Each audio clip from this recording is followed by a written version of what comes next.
Tú por último, si quieres ponte por aquí.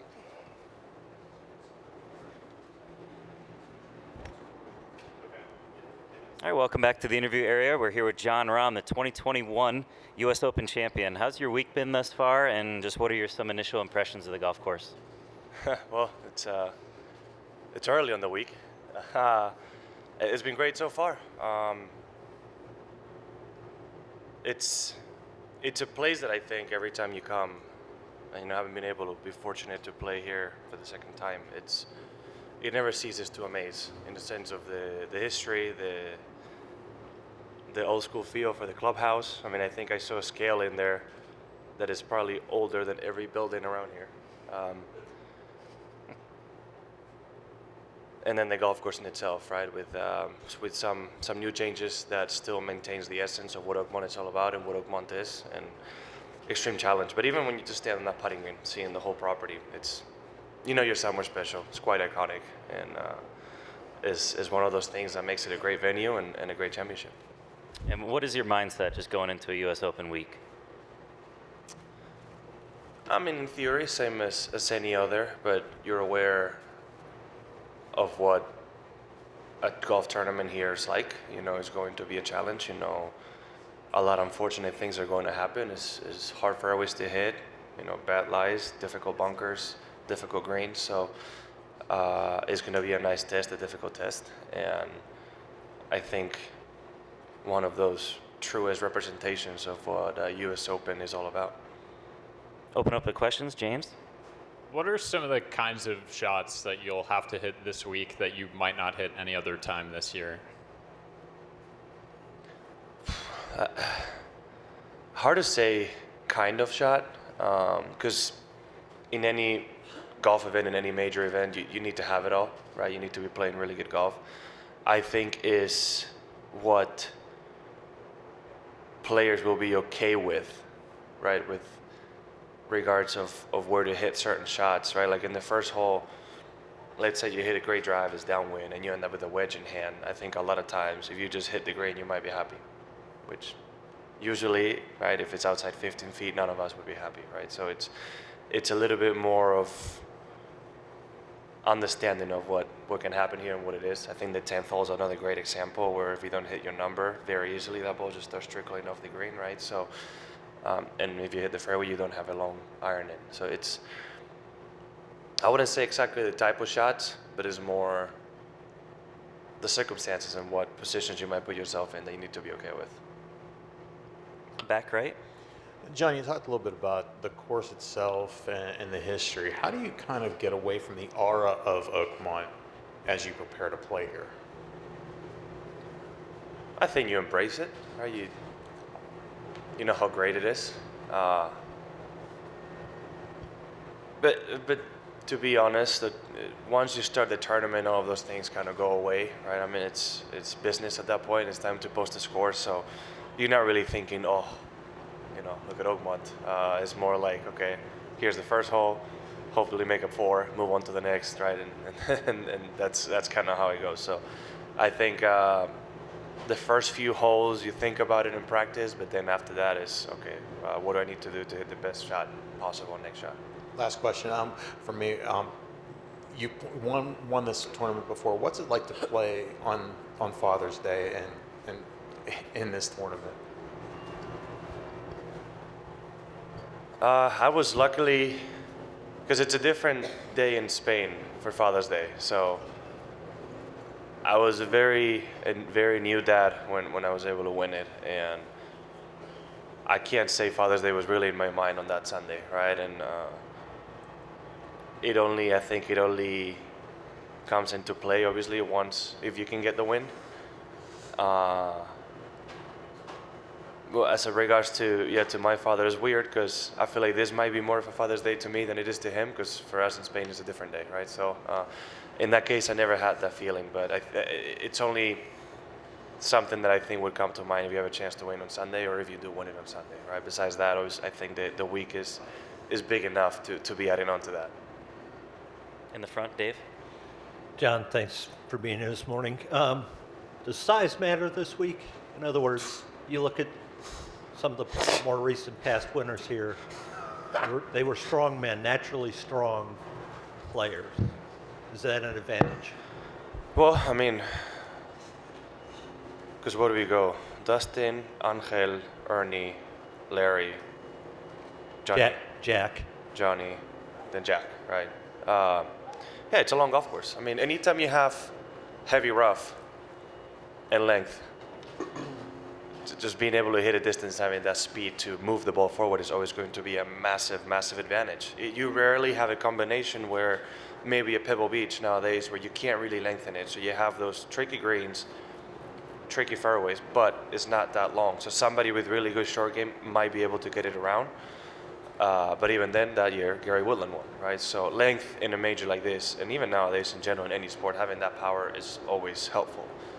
And I would like to see all those champions in common. I would like to guess that that week the driving was very much on point, right? I think it's obviously nearly impossible to win a tournament here if you're not hitting it well off the tee, right? Because if you keep putting yourself off the fairway,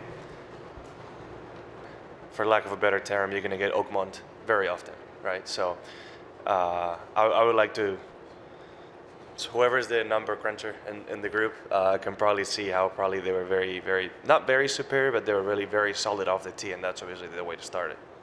Yeah, I was thinking of you specifically too. Are you able to move it out of the rough, if you, or have you? It's very dependent. When it's this thick, sometimes you get somewhat lucky to where the grass is strong enough to hold the ball and you might be able to have a shot. A lot of the times you won't. It all depends on the club, right? Obviously, I think if you're looking past an 8-iron, it's always going to be very difficult to move it. It gets to a point where you're just trying to get more rollout rather than carry. So it's very light dependent. There's going to be times where you get very lucky and have a wayward tee shot and have a perfect shot, a near perfect shot. And there's going to be times where you're going to miss the fairway by a foot and you're going to have to punch out 20, 50 yards at best, right? So at that point, it's luck of the draw. In the back, Dan? We've got another major on a golf course that's been restored and taken out a ton of trees. And it seems like trees are kind of the enemy in this process recently in golf course design. As a professional, when you see a course that took out all the trees, does that make you breathe a little easier, or does it not really make a difference? I never got to play with trees. In 16, they had done a lot of that job already. I think they've taken, if there's any trees that they've taken out, we're already on the outsides of the property, because they would tell us the only tree in play was the one on 13, right? So I never got to see it that way in this case. I don't remember playing many majors where they've taken trees out, right? Like I know they've done it to Congressional, but I haven't been able to play the course. Oak Hill. I didn't play it before. Right. So I think, I don't know. I wouldn't know what to tell you. It's funny to me how maybe 80 to 100 years ago they planted the trees and let them grow. And then 100 years later we're like, well, I want to see how it was originally, but the original founders planted the trees for a reason, right? So it's always funky in a way to see the difference. I think in a way, in a weird way, in some cases the trees on a golf course like this one can help, because if a ball is going offline, most of the time it might stop it and have a decent chance. And maybe, I don't know how thick the rough was around it, but having trees and the tree roots usually can prevent the rough from being as thick and lush as it is right now.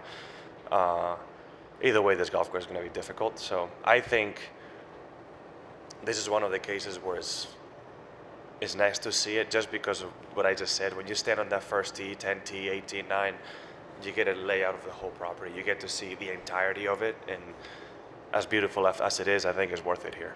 And then totally unrelated, you've got 21 top 10s. You've been in top 10 in every LIV event that you've played in. A lot of talk about trying to contextualize that.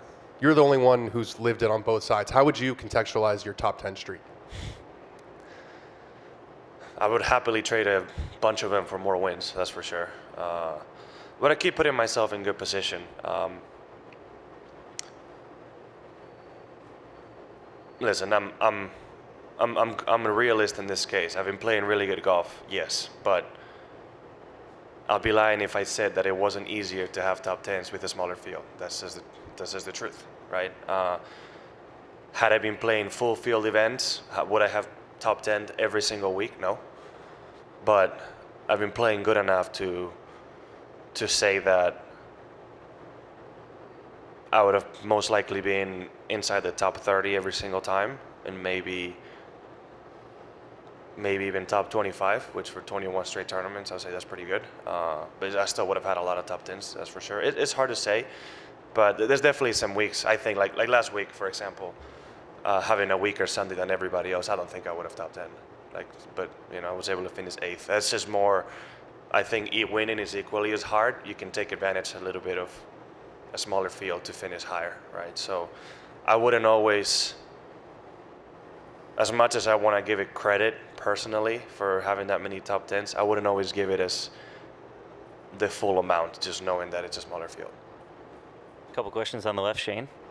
John, looking back at the PGA, it hadn't been that long since you were in contention on Sunday at a major, only a couple years. But is there anything that you forget that you have to relearn being in that situation again? Is there did it serve as a refresher of any kind, or is there anything that you remembered once you were, done with the round or anything like that? Not necessarily, no. So I was fully aware of the situation of what I was putting myself. And once I got to that point as well, if anything, it was a true joy to put myself in that position again, right? I was very happy to be there, and felt like I was in control. It was nice. It was unfortunate that, not even 16, just one bad swing on 17, which wasn't even entirely that bad. It's just a very, very difficult hole. Cost me as much as it did, but nothing that I can think of that would be a reminder of something that I had to remember, no. And I guess what I'm getting at, I was thinking of Brooks, how, he lost to you at the Masters, but then won the next time. Bryson lost at the PGA, then won the next time. Do you think there's anything in you that's now better suited to win now that you've gone through the experience of it again?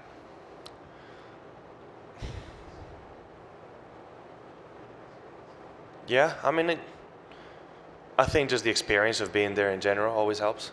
I'll say Brooks was a different case because he had the lead going into Sunday both times, right? So I was 5 shots back going into Sunday, so it was a long chance. But yeah, obviously it does help just knowing that you've been there in a more recent tournament. I think is always going to help. Yeah. Front left, Brantley. I'm curious if you saw what the amateurs did here a few years ago and hitting their tee shots down different fairways, and if any of those shots, having seen the course this week, if any of those shots still make sense. I've spoken with a few of the players. One of them being Preston Summerhays, obviously being an ASU alum and member of Server Leaf. I've seen him quite a bit, and a couple others that play the USM here. And I remember telling them, there is 0 chance in this world anybody goes to 11T and his driver towards 10. Because what I remember from the US Open was that rough between 10 and 11 might have been the thickest on the entire property. You were not advancing it anywhere, right? And same on 1, they were almost bailing left for whatever reason, right? So it was very weird to see that happen because that is not the course I remembered. I know they had weather and had to adjust a little bit, but yeah, I told them, if you ever play US Open there, there's no chance you're doing that. And if you are, you're taking a big risk, obviously. I think Paolo and then Bob. You said earlier, at a course like this, at a week like this, bad things are probably going to happen. What's the mental approach, knowing that that's going to be the case? And then I'm curious for you, how has the way you've responded to bad things happening on the golf course evolved the longer you've been in your career? It's gotten a lot better. I think my main issue is always with accepting the mistakes, right? I'm fully aware that I can make mistakes, but accepting that I've done it, that is my fault, and move on, right? A lot of times, and I'm very vocal about blaming something on the outside, even though when I'm saying it, I'm fully aware that it's my fault, right? So the quicker I accept that it was me and I move on was going to help. And there's been weeks where I've performed really well on tough courses, but that was the case, right? So I think as it relates to me is that just that acceptance that is going to happen and that it happens, and then you do what you need to do to hit the better shot next time. Yeah, and it's just a tough course, right? It's so difficult where very few times anybody has won under par. If it doesn't rain, most likely over par will win again, right? It's something that none of us would say are used to. But it's a challenge that you need to embrace, right? I think it's if there's any part of your game that will be tested more than any on a week like this, will be your mental game. That's for sure. Yeah, Bob. You said earlier how important it is to drive it well here. Obviously, how would you say you've been driving it this year? How do you feel about your and do you need to hit a lot of drivers here? It starts off the tee, right? I mean, it does start off the tee. You need to do everything well. If you just drive it well and then everything else is poor, you have no chance, right? So it all starts off the tee. They've added some length and some holes. Like 3, you didn't necessarily have to hit driver, but now you kind of do. You can always choose not to, but I wouldn't be going into those greens with 6 5-irons in hand by choice. That's just too small a targets to even have a chance. So as often as possible, I would say driver is going to be the play. I feel like I've been driving it good this year. I wouldn't say it's my best ever, but I'm feeling good. It's been a good year. If we go back to the last major PGA, I felt confident, really confident of the tee, moving it both ways. So carrying that over to this week as well. But again, it's so much more than just that, right? It's a test of all aspects of your game, and that's what makes it so special. Was the driving something that would held you back a little bit in the early part of last year? You mentioned before that you had some swing issues and you've worked through them. Well, I hadn't changed my driver's shaft since early 2013. So what I explained last year, right before the U.S. Open, I changed to the current shaft, was that I think I had outgrown the shaft I was playing. And it's not only that it was the exact same one. We would just literally take the head off, put a new one in and go, right? So I think that that shaft had just ran its course, and it wasn't performing the same way, mainly because I have more swing speed, right? I think back then when I did it, I was around 175. If I stepped on it, 177 ball speed. Now it's almost 10 miles an hour more. So that's a big change. So the way the shaft was performing was having me have to compensate during my swing to avoid certain mistakes, and I think that bled into the rest of my game. And that I changed that basically a year ago, and it's been something I'm trying to come back since. But there's still some feelings and some compensations that still come from that just got accentuated because of that, right? It seems so simple, so trivial, but I think it had been happening for a better part of a year and a half, and I think overcorrecting those mistakes is always going to be harder than creating those bad habits, right? So there's still something I'm fighting every once and again, but there's nothing. It's in a much smaller measure now. A few more questions. Go Jerry in the back. John, when you come here, where do you gain or get more of your confidence from how you've, in this regard to a previous answer, from how you've played on LIV recently, or just the belief that you're a 2-time major champ, you've won an Open before, and that you know how you compete in these majors? Both. I know I've been playing good. Yeah, it's and it's been consistently good. So I get it from both, knowing that I've done well in majors in the past, I've done well in majors recently, and week in and week out I've been playing good golf. So that both things combined. Back to the left, Doug. John, if you lived in Pittsburgh, would you want to be a member here? And if so, why?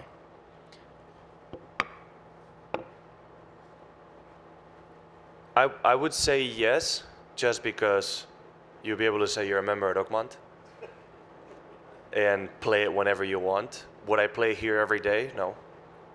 Right? We had an event last night at Fox Hills. Looked beautiful. Probably play there more often. And I'm sure there's some great golf courses in the area as well. But I met with a member at a function yesterday, and I was asking him, do you play Oakmont every single day? Like, it's just like, when you go, do you even try to shoot a score? Like, you just go to play and have fun, or are you counting them every day? Because I feel like What kind of answer did you- when they set it up hard, and if they set up like if they have a superintendent's revenge here, I don't know what the average score must be, because I think 90% of the field doesn't finish, because it could be absolutely impossible. So, but all jokes aside, yeah, of course I want to be a member here. Yeah, it's a beautiful golf course and very historic. So you were joking. No, I would be a member. Would I play here every day? No. But I wouldn't play anywhere every day. Like I would like the diversity of playing elsewhere. But if this will probably sound simple, but if someone were to ask you what's Oakmont like, and you said it was very hard, and why? What's the one thing that makes this place hard? I don't know if there's one thing.